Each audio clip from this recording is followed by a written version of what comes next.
One, the baby pool was, let's face it, unappealingly warm. Perhaps not solely because of the sun's rays. Of course, I don't remember it. I was 2. In the family story, though, I voted with my feet. I'd been thwarted on a few previous occasions, but this time, empowered with the astonishing and well-documented toddler genius for finding the perfect mom is distracted moment, I made good my escape. Sprinting, well, maybe more like waddling quickly, I made for the big pool, the real pool, the shining blue pool of awesome, and in I jumped. I took to it, I'm told, like a brick to water. First I splashed, and then I sank. On the way down, perhaps some things occurred to me like, in keeping me from the big pool, my mother was not wrong-headed to the extent I had imagined, or more likely, glug. And then one of my mother's friends fished me out about 2 seconds before Mom herself arrived on the scene. Alice Deal, her friend said, "This little boy has got to be kept away from this pool." "No," my mother said, "this little boy has got to learn how to swim." And so at age 2, I did. 2. My mother ran the Learning Lab for Educom Community College for decades. Friends of mine who were getting an associate's degree and needed help with the math would work with her, and when I'd sometimes run into those guys, it would be like a your mama joke went off in a weird direction.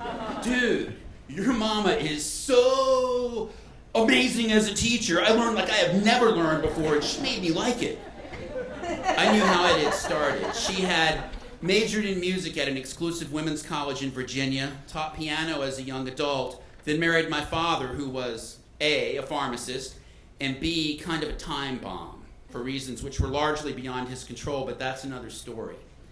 After his drug addiction, suicide attempt, and failed efforts to get back on track, my mother found herself in a place she never expected to be. She'd gone from debutante balls and horse shows and competitive piano recitals to changing diapers and being a Cub Scout den mother all the way back to square one. She had to rebuild. She had to start over. She had to get a job. As it happened, the city of Rocky Mount was then offering sanitation workers a chance to go back and get a GED on the city's dime. Step 1 of that journey, for some, was learning how to read.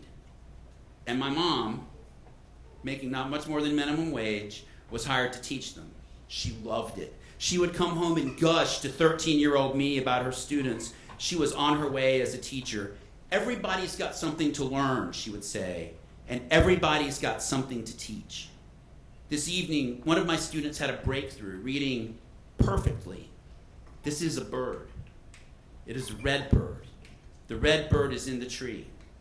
"Can you imagine?" she said. "For most of these men, their parents were struggling farmers and they got pulled out of school as soon as they could hold a shovel or carry a bucket of water, but now they have a chance to learn something they were denied before, and they're taking that chance.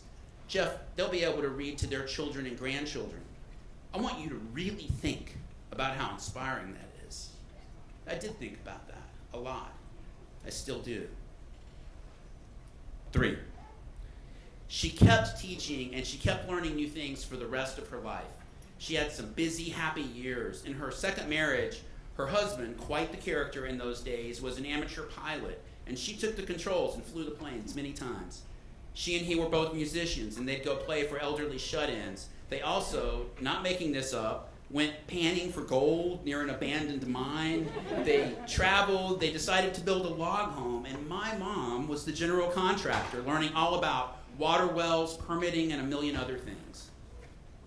When my first marriage ended and my career path imploded, I reminded her I'd seen her navigate the rebuilding path, so I knew it could be done.